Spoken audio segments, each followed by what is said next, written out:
एक ऐसा शहर से जहां कानून से ज्यादा सियासत का बोलबाला था। लेकिन उसी शहर के थाने में एक ऐसी लड़की की पोस्टिंग हुई जिसने झुकना नहीं सीखा था। 25 साल की मीरा शर्मा, जो दिखने में तो एक आम सी हिंदुस्तानी लड़की थी, लेकिन जब वह पुलिस की वर्दी पहनती थी तो बड़े बड़े मुजरिमों के पसीने छूट जाते थे। उस दिन भी सब कुछ नॉर्मल था, लेकिन अचानक मीरा को खबर मिली कि शहर के सबसे बड़े सियासी लीडर एमएलए खन्ना का खास आदमी विक्की बीच बाजार में एक गरीब किसान को पीट रहा है और उसकी जमीन पर कब्जा करने की कोशिश कर रहा है। मीरा ने एक लम्हा भी झाया नहीं किया और अपनी जीप लेकर मौके पर पहुंच गई। वहां का नजारा देखकर उसका खून खौल उठा। विक्की उस बूढ़े किसान का गला दबाए खड़ा था और आसपास खड़े लोग डर के मारे खामोश तमाशाई बने हुए थे।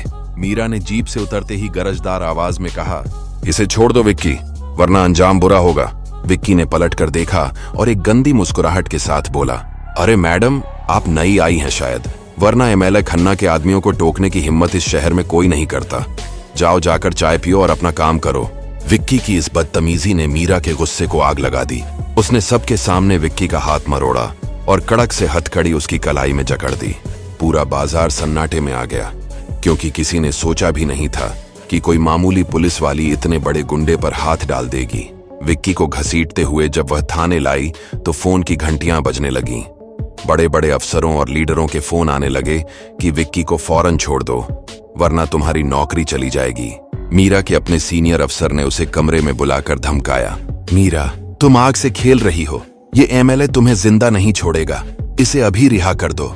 लेकिन मीरा का जवाब साफ था, सर, मुजरिम जेल में ही अच्छा लगता है, चाहे वो किसी का भी खास क्यों ना हो। रात गहरी हो रही थी और मीरा थाने से अपने घर के लिए अकेली निकली। सड़कें सुनसान थीं और उसका पीछा 2 काली गाड़ियां कर रही थीं।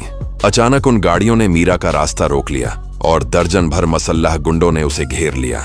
मीरा ने मुकाबला करने की कोशिश की, लेकिन एक गुंडे ने पीछे से उसके सर पर जोरदार वार किया और वह बेहोश होकर गिर पड़ी।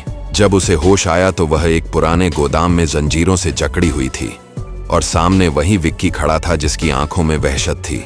उसने मीरा के करीब आकर कहा, अब बताओ मैडम, तुम्हारा कानून तुम्हें कैसे बचाएगा? गोदाम के अंदर की हवा में सीलन और खौफ की बू बसी हुई थी। मीरा की आंखें आहिस्ता आहिस्ता खुलीं तो उसे एहसास हुआ कि उसके हाथ और पांव लोहे की जंजीरों से जकड़े हुए हैं। उसका सर दर्द से फट रहा था और सामने वही विक्की एक कुर्सी पर बैठा सिगरेट के धुएं के पीछे से उसे देखकर शैतानी हंसी हंस रहा था। मीरा ने हिम्मत जमा की और गुस्से से कहा, विक्की, ये तुम बहुत बड़ी गलती कर रहे हो, कानून के हाथ बहुत लंबे होते हैं। विक्की उठा और मीरा के करीब आकर उसके बालों को झटके से पकड़कर बोला, मैडम, यहाँ कानून मैं हूं और मेरा हुक्म ही आखिरी सच है। तुमने मुझे सबके सामने हथकड़ी लगाकर अपनी मौत को दावत दी है। इसी लम्हे गोदाम का भारी दरवाजा खुला और एमएलए खन्ना अपनी सफेद कलफा लगी कमीज में अंदर दाखिल हुआ। उसके चेहरे पर वह तकब्बुर था जो सिर्फ इख्तिदार के नशे में चूर लोगों के पास होता है। खन्ना ने मीरा के पास आकर बड़ी हमदर्दी से कहा, बेटी, तुम बहुत खूबसूरत हो और जवान हो, तुम्हारा मुस्तकबिल बहुत रोशन हो सकता था। बस एक छोटी सी गलती कर दी कि तुमने मेरे वफादार कुत्ते पर हाथ डाला। अब देखो, इस शहर की सबसे ईमानदार पुलिस वाली किस हाल में पड़ी है। मीरा ने उसके मुंह पर थूकते हुए कहा, तुम जैसे लोग सिर्फ वर्दी का एहतराम करना जानते हो, लेकिन उसके पीछे छुपी ताकत से डरते हो। मुझे मार दो, लेकिन याद रखना कि सच्चाई कभी नहीं मरती। खन्ना का चेहरा गुस्से से तप उठा। उसने विक्की को इशारा किया और वहां से चला गया। विक्की और उसके गुंडों ने मीरा को जहनी तौर पर तोड़ने के लिए उस पर तशद्दुद शुरू कर दिया। उन्होंने उसे जलील किया, उसकी इज्जत पर जुमले कसे और उसे यह एहसास दिलाने की कोशिश की कि वह एक बेबस औरत है। मीरा के जिस्म पर नील पड़ रहे थे, लेकिन उसकी रूह अब भी नाकाबिले तस्खीर थी। उसे अपने बाबा की कही हुई बात याद आ रही थी कि बेटा, जब रास्ता मुश्किल हो जाए तो समझ लेना कि मंजिल करीब है। उधर शहर में मीरा की गुमशुदगी की खबर आग की तरह फैल चुकी थी। उसके चंद साथी सिपाही उसे ढूंढने की कोशिश कर रहे थे, लेकिन एमएलए के दबाव की वजह से बड़े अफसरान ने हाथ खड़े कर दिए थे। रात के आखिरी पहर में जब विक्की और उसके साथी शराब के नशे में धुत थे, मीरा ने देखा कि पास ही एक टूटा हुआ शीशे का टुकड़ा पड़ा है। गोदाम की इस काली रात में मीरा का हर सांस एक नई अजियत से गुजर रहा था, लेकिन उसकी हिम्मत अब भी उसकी वर्दी की तरह मजबूत थी। विक्की और उसके गुंडे शराब के नशे में धुत होकर कहकहे लगा रहे थे और मीरा की बेबसी का मजाक उड़ा रहे थे। विक्की ने एक बार फिर मीरा के करीब आकर उसे धमकाया कि अगर उसने एमएलए खन्ना के खिलाफ तमाम सबूत मिटाने के कागजात पर दस्तखत न किए तो वह उसे जिंदा जला देंगे। मीरा के जिस्म पर जख्मों के निशान थे, उसकी आंखों के नीचे स्याह हल्के पड़ चुके थे, लेकिन उसका हौसला नहीं टूटा था। उसने खामोशी से अपने पांव के पास पड़े शीशे के उस छोटे से टुकड़े को उठाया जिसे उसने पिछली कस्ट में देखा था। दर्द की शिद्दत के बावजूद उसने आहिस्ता आहिस्ता अपनी कलाइयों पर बंधी रस्सियों को काटना शुरू किया।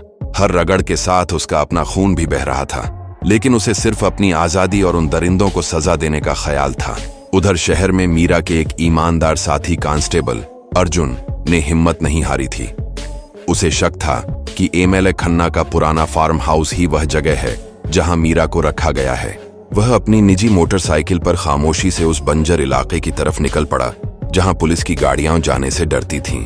गोदाम के अंदर अचानक विक्की ने मीरा के हाथ आजाद देखे तो वह पागलों की तरह उस पर झपटा, लेकिन मीरा ने वही शीशे का टुकड़ा उसकी गर्दन पर रख दिया और उसे ढाल बनाकर बाहर निकलने की कोशिश की। गुंडों ने उसे चारों तरफ से घेर लिया था और बंदूकें तान ली थीं। ठीक उसी वक्त बाहर से एक जोरदार धमाके की आवाज आई और अर्जुन ने अपनी पिस्तौल से हवाई फायरिंग करके गुंडों की तवज्जो हटा दी। मीरा ने मौका पाकर विक्की को जोर से धक्का दिया और करीब पड़ी एक लोहे की रॉड उठा ली। अब वह अकेली नहीं थी, उसके अंदर की शेरनी जाग चुकी थी। उसने एक एक करके उन गुंडों का मुकाबला करना शुरू किया जिन्होंने उसकी इज्जत और वकार पर हमला किया था। गोदाम के बाहर अर्जुन की फायरिंग ने गुंडों में खलबली मचा दी थी, लेकिन अंदर मीरा अकेली उन दरिंदों के नरगे में थी। विक्की, जो अब जख्म खाए हुए कुत्ते की तरह तड़प रहा था, ने अपने साथियों को चीख कर हुक्म दिया, इन दोनों को जिंदा मत छोड़ना। मीरा ने लोहे की रॉड थामे हुए एक एक करके गुंडों पर वार करना शुरू किए। उसकी वर्दी फट चुकी थी और चेहरे पर खून के छींटे थे, लेकिन उसकी आंखों में वह गुस्सा था जो बरसों के जुल्म का हिसाब मांग रहा था। अर्जुन ने खिड़की से अंदर छलांग लगाई और मीरा के साथ मिलकर मुकाबला करने लगा, मगर गुंडों की तादाद ज्यादा थी और उनके पास जदीद असलाहा था। अचानक एक गोली अर्जुन के कंधे को छूती हुई गुजरी और वह जमीन पर गिर पड़ा। मीरा ने उसे सहारा देने की कोशिश की तो विक्की ने पीछे से आकर मीरा के सर पर बंदूक का दस्ता दे मारा। मीरा की आंखों के सामने अंधेरा छाने लगा, लेकिन उसी लम्हे दूर से पुलिस के सायरन की आवाज सुनाई दी। यह आवाज एमएलए खन्ना के लिए किसी कयामत से कम नहीं थी। दरअसल अर्जुन ने आने से पहले शहर के एक निडर पत्रकार को लोकेशन भेज दी थी, जिसने लाइव कैमरे के साथ पुलिस फोर्स को वहां पहुंचने पर मजबूर कर दिया था। मीडिया की मौजूदगी देखकर गुंडे बदहवासी में भागने लगे, लेकिन मीरा ने हिम्मत नहीं हारी और विक्की की टांग पर जोर से रॉड मारी, जिससे वह वहीं ढेर हो गया। पुलिस ने गोदाम को घेर लिया और मीरा को लहूलुहान हालत में बाहर निकाला गया। कैमरों की लाइट्स उसके चेहरे पर पड़ रही थीं और पूरा मुल्क देख रहा था कि एक ईमानदार अफसर के साथ क्या सलूक किया गया है। हॉस्पिटल जाते हुए मीरा ने सिर्फ एक बात कही, ये जंग अभी खत्म नहीं हुई, ये तो सिर्फ शुरुआत है। एमएलए खन्ना अपने आलीशान बंगले में यह सब देखकर थर थर कांप रहा था, क्योंकि उसे मालूम था कि अब उसका सियासी असर और रसूख उसे उस आग से नहीं बचा सकेगा जो उसने खुद लगाई थी। हॉस्पिटल के सफेद कमरे में मीरा की आंखें खुली तो उसने देखा कि उसके हाथ पर पट्टी बंधी हुई है और बाहर मीडिया का हुजूम उसके एक बयान के लिए बेताब है। एमएलए खन्ना ने अपना आखिरी कार्ड खेलते हुए शहर के सबसे बड़े और महंगे वकील एडवोकेट सिंह को मैदान में उतार दिया था, जिसने अदालत में यह साबित करने की कोशिश शुरू कर दी कि मीरा एक जहनी मरीजा है और उसने विक्की को जाति दुश्मनी की वजह से फंसाया है। अदालत की पहली सुनवाई शुरू हुई तो पूरा कमरा लोगों से भरा हुआ था। विक्की व्हील चेयर पर बैठकर मासूम बनने का ड्रामा कर रहा था, जबकि खन्ना पीछे बैठा फतहयाना मुस्कुराहट के साथ मीरा को देख रहा था। वकील ने जज के सामने झूठे गवाह पेश किए, जिन्होंने यह बयान दिया कि उस रात मीरा ने खुद विक्की पर हमला किया था और जो जख्म मीरा के जिस्म पर हैं, वह उसने खुद को बचाने के लिए लगवाए हैं। मीरा की हिम्मत जवाब देने लगी थी, क्योंकि उसके अपने महकमे के कुछ अफसरान ने भी पैसों के लालच में खन्ना के हक में गवाही दे दी थी। लेकिन ठीक उसी वक्त जब जज फैसला सुनाने वाले थे, मीरा ने अपनी जेब से एक छोटी सी पेन ड्राइव निकाली जो उसने उस रात गोदाम में एक गिरे हुए मोबाइल से छुपाई थी। इस पेन ड्राइव में विक्की और खन्ना की वह ऑडियो रिकॉर्डिंग थी जिसमें वह मीरा को मारने और उसकी इज्जत लूटने का मंसूबा बना रहे थे, और खन्ना साफ कह रहा था कि पुलिस और कानून मेरी जेब में है। जैसे ही वह ऑडियो अदालत के स्पीकर्स पर गूंजी, पूरे हॉल में सन्नाटा छा गया और खन्ना के चेहरे की हवाइयां उड़ने लगीं। वकील सफाई के पास अब कोई जवाब नहीं था, लेकिन खन्ना ने हारे हुए जुआरी की तरह अपनी आखिरी चाल चली और अपने गुंडों को इशारा किया, जो अदालत के बाहर मीरा के खानदान को अगवा करने के लिए पहुंच चुके थे। अदालत के कटहरे में मीरा के कदम थर थर कांप रहे थे जब उसे एक नामालूम नंबर से मैसेज मिला, जिसमें उसकी छोटी बहन और बूढ़ी माँ की तस्वीर थी, जिनके सर पर खन्ना के गुंडों ने बंदूक तान रखी थी। खन्ना की आंखों में वह दरिंदगी दोबारा लौट आई थी। वह जानता था कि मीरा एक बहादुर अफसर तो है, लेकिन एक बेटी और बहन भी है, और यही उसकी सबसे बड़ी कमजोरी है। जज साहब ने जब मीरा से आखिरी बयान मांगा तो कमरे में मौत जैसी खामोशी छा गई। सबको लग रहा था कि अब मीरा सबूत मिटा देगी और अपने खानदान को बचाने के लिए पीछे हट जाएगी। मीरा ने एक नजर उस पेन ड्राइव पर डाली और फिर उस किसान के चेहरे को याद किया जिसे विक्की ने सरेआम जलील किया था। उसे अपनी वह वर्दी याद आई जिसकी कसम उसने खाई थी। उसने अपने आंसू पोंछे और बुलंद आवाज में कहा, जज साहब, ये सबूत असली हैं और मैं अपने बयान पर कायम हूं, चाहे इसकी कीमत मुझे अपने खून से ही क्यों ना चुकानी पड़े। जैसे ही मीरा ने यह कहा, खन्ना के गुंडों ने फोन पर गोली चलाने का इशारा पाया, लेकिन उसी वक्त अदालत का दरवाजा खुला और अर्जुन अपने साथ मीरा के खानदान को बहिफाजत लेकर अंदर दाखिल हुआ। दरअसल अर्जुन ने मीरा के इशारे को पहले ही समझ लिया था और पुलिस की एक खुफिया टीम के साथ गुंडों के ठिकाने पर छापा मारकर उसके घर वालों को रिहा करवा लिया था। खन्ना का आखिरी मोहरा भी पड़ चुका था और अब उसके पास बचने का कोई रास्ता नहीं था। जज ने तमाम सबूतों और गवाहों की रोशनी में विक्की को उम्र कैद और एमएलए खन्ना को अगवा, इकदाम कत्ल और दहशतगर्दी की पुश्तपनाही करने के जुर्म में फांसी की सजा सुना दी।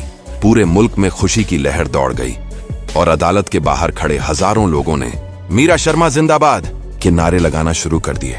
खन्ना को जब हथकड़ी लगाकर ले जाया जा रहा था तो उसका सर शर्म से झुका हुआ था और उसी थाने के कांस्टेबल्स उसे धक्के देकर गाड़ी में डाल रहे थे जहां वह कभी अपनी हुकूमत चलाता था।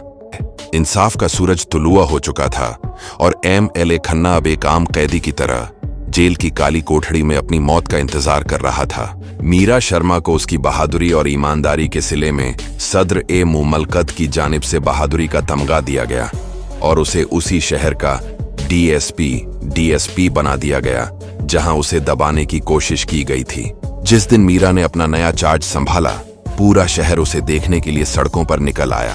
किसानों ने उसे फूल पेश किए और वह बूढ़ा किसान जिसकी जमीन विक्की ने हड़प की थी, मीरा के सर पर हाथ रखकर रोने लगा। लेकिन मीरा जानती थी कि यह सिर्फ एक खन्ना की कहानी नहीं है, बल्कि निजाम में मौजूद हर उस दरिंदे के खिलाफ जंग है जो गरीबों का हक मारता है। उसने ओहदा संभालते ही सबसे पहले उन तमाम पुलिस अफसरान को मुअत्तल किया जिन्होंने खन्ना का साथ दिया था, ताकि महकमे से काली भेड़ों का सफाया हो सके।